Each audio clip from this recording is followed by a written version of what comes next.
चुनावी मंथन 2022 में हमारा कारवा आ पहुंचा है गोरखपुर ग्रामीण। गोरखपुर ग्रामीण यानी 323 विधानसभा क्षेत्र, जहां से अभी हमारे sitting MLA Vipin Singh Bharatiya Janata party के हैं। यहीं से पिछले चुनाव में भी इन्होंने किस्मत आजमाया, आज फिर इस बार भी किस्मत आजमा रहे हैं अपनी सर्वोदय भारत पार्टी। आइए हम बात कर स्वामी डॉक्टर विनय से। इनका परिचय यह है कि इन्होंने एक मिसाल कायम किया है, माइलस्टोन खड़ा किया है शहर के अंदर गौ रक्षा में, गौ सेवा में। इनके पास, इनके गौशाले में लगभग 300-350 गायें मौजूद हैं, जिनकी प्रतिदिन ये सेवाएं करते हैं। उनके उत्पाद से कुछ चिकित्सा करते हैं, कुछ गरीबों में बांटते हैं। साफ सुथरी छवि वाले स्वामी विनय इस बार यहां विधानसभा से अपनी किस्मत आजमा रहे हैं और गंगा जमनी तहजीब को आगे बढ़ाने की कोशिश कर रहे हैं। आइए बात करते हैं स्वामी विनय, आपका बड़ा बड़ा स्वागत है। धन्यवाद। ये बताइए, आप ग्रामीण विधानसभा से चुनाव आजमा रहे हैं, लड़ रहे हैं इलेक्शन। जी। आपकी क्या प्राथमिकता है ग्रामीण, खासतौर से ग्रामीण इलाके में?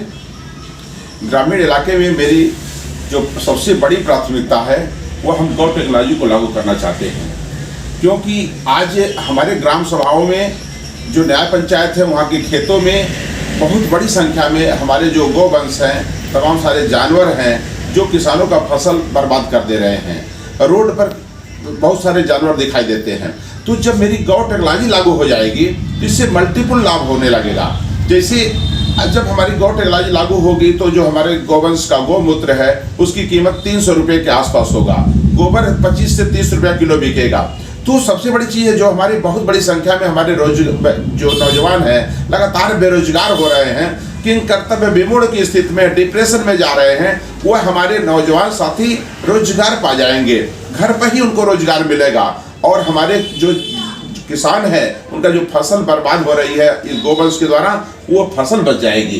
तो हमारी दो तरह से लाभ होगा। पहला, हमारे जो बेरोजगार हैं उन्हें रोजगार मिलेगा। दूसरी चीज़, हमारे किसानों की फसल बचेगी। दूसरी चीज़, हमारी गौ टेक्नोलॉजी द्वारा जो हम अर्क बनाते हैं, हम घुटने के अर्क बनाते हैं, इससे बहुत सारी बीमारियों से बच सकते हैं।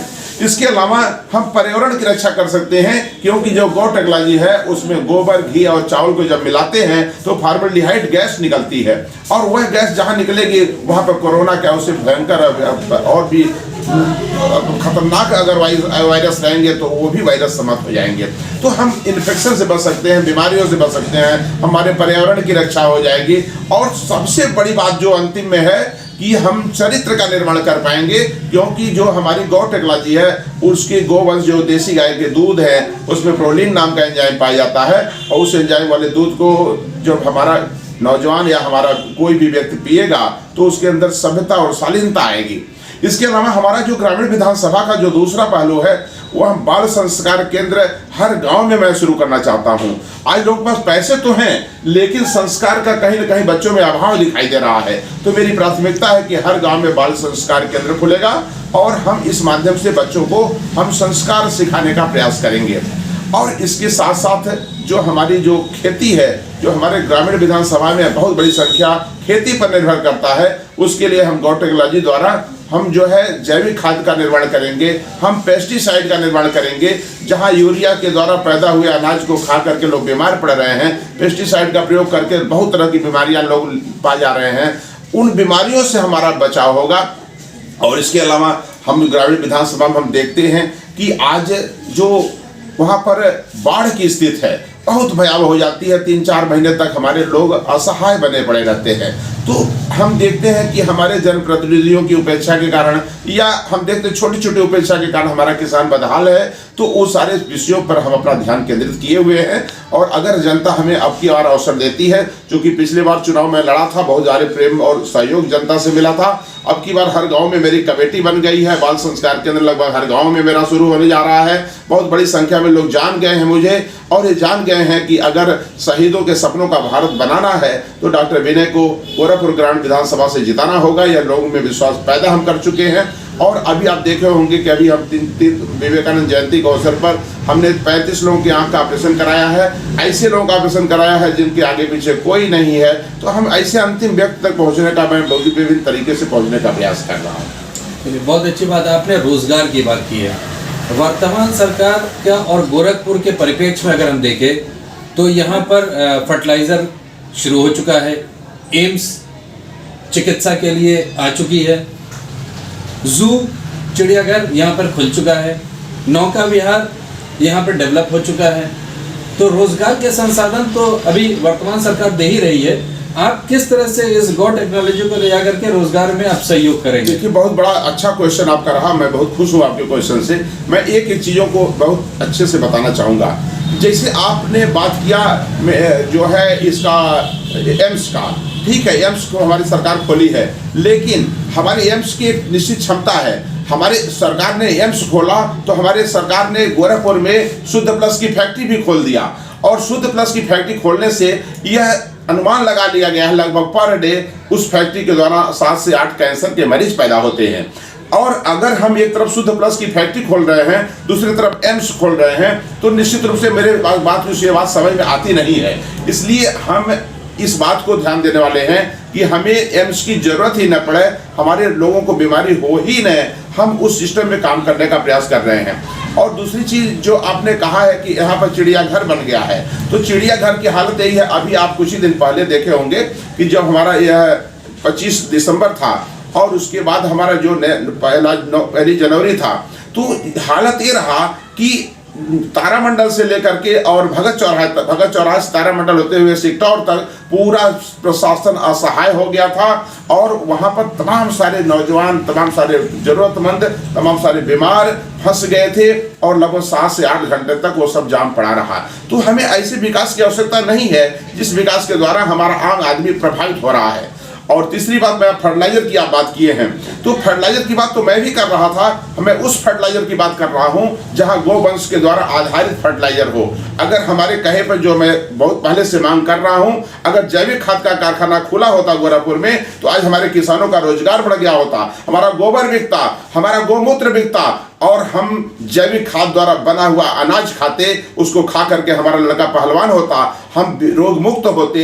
और आज जिस रोजगार की बात आप कर रहे हैं, कुछ लिमिटेड लोगों को रोजगार मिला है। मैं ग्रामीण विधानसभा में पूछता हूं कि किस गांव के किस बच्चे को रोजगार मिला है, तो खोजे से कोई नहीं मिलता है। लेकिन अगर मेरी टेक्नोलॉजी लागू हो गई होती तो हर घर के बच्चों को रोजगार मिला होता, एक बहुत अद्भुत भारत बनता, एक ऐसा हिंदुस्तान बनता जिसकी कल्पना हमारे शहीदों ने किया था। उम्मीद करते हैं कि ऐसा ही हो। अभी आप बात कर रहे हैं गोरक्षा की और गो टेक्नोलॉजीज की। जो उत्तर प्रदेश में वर्तमान सरकार है, इसकी भी एक छवि बनी हुई है गोरक्षक। आप अपने आप को उससे कैसे अलग समझते हैं? हाँ, ठीक है, हमारी जो सरकार गोरक्षा कर रही है, तो यह देखिए, अब हम इस किसी के बारे में बहुत कुछ तो नहीं कहना चाहता, लेकिन एक कहा जाता है कि एक जिसे हमारे किसी से छिपा नहीं है कि हमारे हिंदुस्तान में गौहत्या भी हो रही है, बहुत बड़े पैमाने पर हो रही है। बीफ निर्यात में हम विश्व में नंबर 1 है। तो हमारी सरकार की जो मंशा है, दोहरी नीति वाली मैं देख रहा हूँ। 2 तरह की उनके चेहरे दिखाई देते हैं। एक तरफ वो कहते हैं गौ माता की जय, इतना तेज गौ माता की जय बोलेंगे कि आसपास के लोग जान जाएंगे इनसे बड़ा गौ रक्षक कोई है नहीं। लेकिन अगर आप नेट पर सर्च करिए, अन्य सिस्टम से पता लगाइए, तो बीफ निर्यात में हम कहीं ना कहीं टॉप पर पहुंच गए हैं। तो जिस गौरक्षा की बात डॉक्टर भी नहीं कहता, मैं करता हूं, वह गौरक्षा एक ऐसी गौरक्षा है कि हर घर में जानवर होंगे, हर घर में गौवंश होंगे। वो गौवंश से उनका लाभ होगा, लाखों रुपया महीना कमाएंगे और तब घर घर में हमारी वो गौ संपदा हो जाएगी।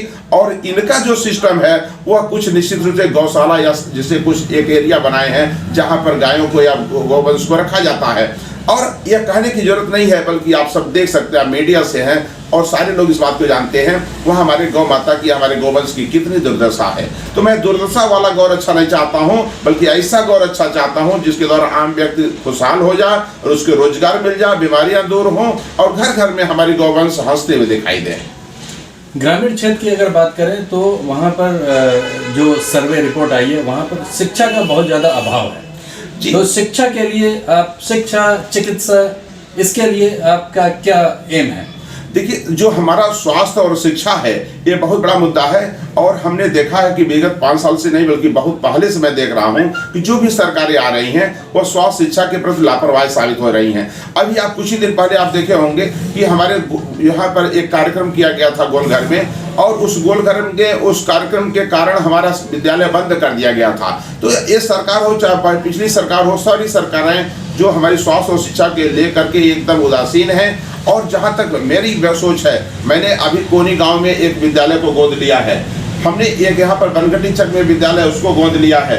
अगर उस विद्यालय के प्रति अगर निष्काम भाव से, निस्वार्थ भाव से, ईमानदारी से हमारी सरकारें लग जाएं तो आज भी हम प्राइमरी स्कूल को बहुत अच्छा बना सकते हैं। आप देख रहे हैं प्राइमरी स्कूल में पढ़ने के बाद हम लोग डॉक्टर बने, बहुत सारे लोग IAS IPS बने। आज प्राइमरी स्कूल में हालत ये है कि हमारी सरकार मास्टर जो टीचर वहाँ पढ़ाते हैं, शिक्षा के अलावा बाकी सारे कार्य उनको दे दिया है। मेरी सरकार बनेगी या मैं जीतूंगा तो हमारा जो शिक्षक होगा उसका केवल एक काम होगा, केवल पढ़ाना, बच्चों को पढ़ाना, बच्चों का सर्वांगीण विकास करना। वह आशा का काम नहीं करेगा, वह BLO का काम नहीं करेगा, वह क्लर्की नहीं करेगा, उसका काम केवल पढ़ाई होगा। और शायद अगर इस तरह से हमारी सरकारें करने लगे, जिसकी सोच मैं आगे रख रहा हूं, तो निश्चित रूप से हमारी शिक्षा व्यवस्था काफी सुदृढ़ हो जाएगी। और जहां तक मेडिकल की व्यवस्था है, अब मैं जाता हूं CSC PSC पर, तो वो जो डॉक्टर हैं जिनकी ड्यूटी लगी है वो समय से बैठते नहीं हैं। तो कहीं ना कहीं से हमारी मैनेजमेंट का अभाव है, हम उनके ऊपर अंकुश नहीं लगा पा रहे हैं। अगर हम समय से अंकुश लगाएं, समय से हम सारी चीज़ों को देखते रहें, तो निश्चित रूप से हमारी स्वास्थ्य व्यवस्था काफ़ी अच्छी हो जाएंगी। और निश्चित रूप से आने वाला समय, मैं बहुत कुछ नहीं कहना चाहता, लेकिन अगर मैं विधानसभा चुनाव जीत गया तो निश्चित रूप से एक ऐसा गोरखपुर ग्रामीण विधानसभा होगा पूरे देश में जहाँ से एक नजीर बनेगा। और स्वास्थ्य, शिक्षा, पर्यावरण, कृषि, रोजगार और सारे जो ये आजकल भ्रष्टाचार है, इसमें एक ऐसा हमारा ये समाज बनेगा जिससे नजीर होगा, जिसका नकल पूरा देश करेगा बल्कि पूरा विश्व करेगा, ऐसा मुझे विश्वास है। पेशे से आप चिकित्सक, गोरखपुर की बहुत बड़ी दिक्कत इंसेफ्लाइटिस, उस क्षेत्र में आपका क्या रुझान है, आप क्या कर रहे हैं उस क्षेत्र में? देखिए, एक चिकित्सक के साथ साथ मैं एक गौ वैज्ञानिक भी हूँ। और मैं जो आपसे कहा जाता है एक ही साधे सब सधे, सब साधे सब जाए, हमारी जो गौ टेक्नोलॉजी है वह इंसेफ्लाइटिस पर पूरा अंकुश लगा सकता है। और अभी कुछ ही दिन पहले जब इंसेफ्लाइटिस का कहर बहुत ज़्यादा बढ़ गया था गोरखपुर में, तो हमने जगह जगह उस गोबर, घी और चावल से बना हुआ अगरबत्ती जो था उसको हमने जगह जगह जलवाया। और जहाँ जहाँ फॉर्मल्डिहाइड गैस निकला, प्रोपिलीन गैस निकला, वहाँ पर इंसेफ्लाइटिस को हम काफ़ी उस पर अंकुश लगा पाए। तो निश्चित रूप से 2 चीज़ की जरूरत है, हमारी गौ टेक्नोलॉजी घर घर में पहुँचे, मेरा परिवार गौ माता का परिवार, इस अभियान को हम शुरू कर दें और हम इसके साथ साथ जनता को जागरूक करें, वो थोड़ा स्वच्छता और सफाई पर ध्यान दें। निश्चित रूप से हम इंसेफ्लाइटिस पर अंकुश पूरी तरह लगा लेंगे। चलते चलते अपने विधानसभा क्षेत्र के लोगों के लिए संदेश। मैं अपने विधानसभा के लोगों से यही कहना चाहूँगा कि आज पार्टियां जो बहुत बड़ा धन, बल और तमाम सारी चीज़ों लेकर के वो आ रही हैं, इस समय एक धर्म युद्ध चल रहा है। एक तरफ स्वामी डॉक्टर विनय है जो जमीन से लड़ाई कर रहा है, और दूसरी तरफ बड़े बड़े ताम झाम वाले लोग आ रहे हैं। तो मैं गोरखपुर ग्रामीण विधानसभा की जनता से आग्रह कर रहा हूँ, विनम्र प्रार्थना कर रहा हूँ कि वह जाति, मजहब, क्षेत्र, पार्टी आदि में न बट करके राष्ट्र के प्रति सोचें, राष्ट्र के विकास के बारे में सोचें, अपने आने वाले भविष्य के बारे में सोचें और एक ऐसे व्यक्ति को जिताएं जो संवेदनशील हो। अगर उनको लगता है कि डॉक्टर विनय सबसे अधिक संवेदनशील व्यक्ति है तो मुझे जिताएं, या जो भी उनको लगता है कि सबसे संवेदनशील व्यक्ति है उसे वह इस विधानसभा में विजयी बनाए। निश्चित रूप से शहीदों के सपनों का भारत बन जाएगा, जो उद्देश्य लेकर मैं कार्य कर रहा हूँ। ये थे स्वामी डॉक्टर विनय जो गोरखपुर ग्रामीण विधानसभा से चुनाव में अपनी किस्मत आजमा रहे हैं। आज का चुनावी मंथन यहीं पे इजाज़त चाहेंगे, फिर किसी न किसी नई हस्ती से रूबरू होंगे। तब तक के लिए इजाज़त दीजिए। मैं मोहम्मद यूसुफ, नमस्कार।